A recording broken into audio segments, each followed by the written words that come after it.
I am going to teach you how to make a sourdough starter today because since the COVID, everybody's been asking me how I make my sourdough starter.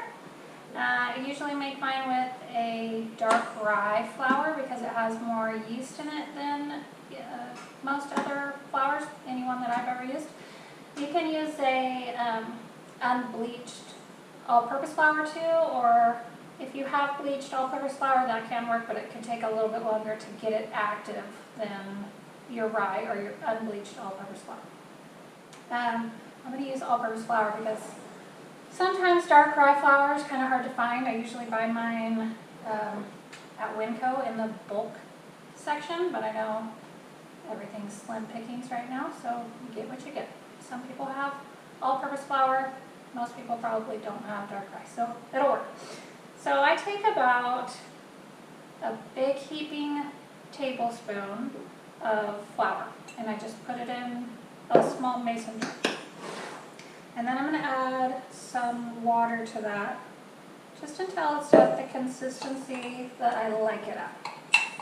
So it's about like a little bit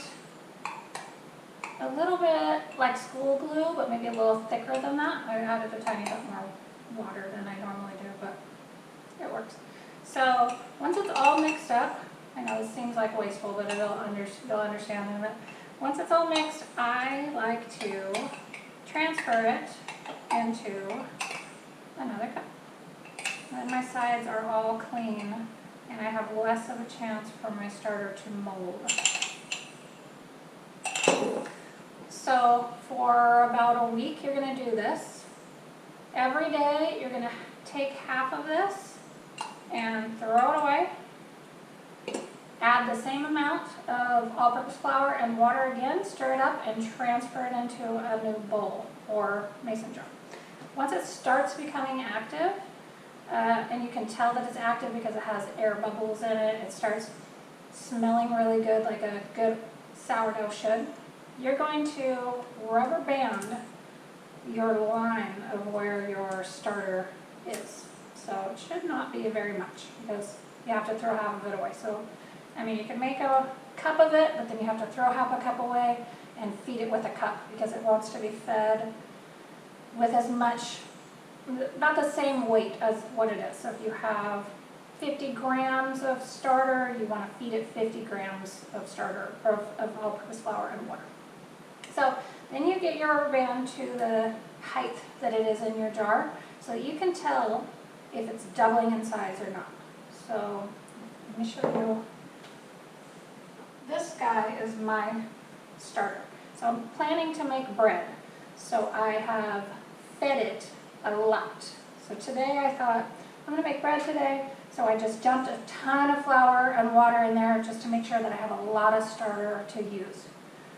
It's doubled in size or more. It's not quite touching the lid, but it's all the way up there.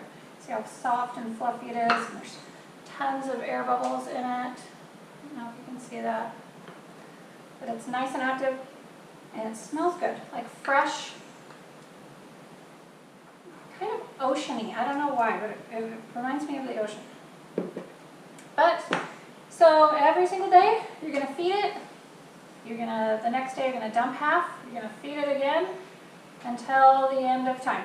If you don't want to make bread as much as I make bread, which is quite a lot, you're going to take it after it's started to activate and feed it, let it activate, and then you're going to stick it in the refrigerator. You can keep it in the fridge for a week before you feed it again. Pull it out, feed it, let it activate.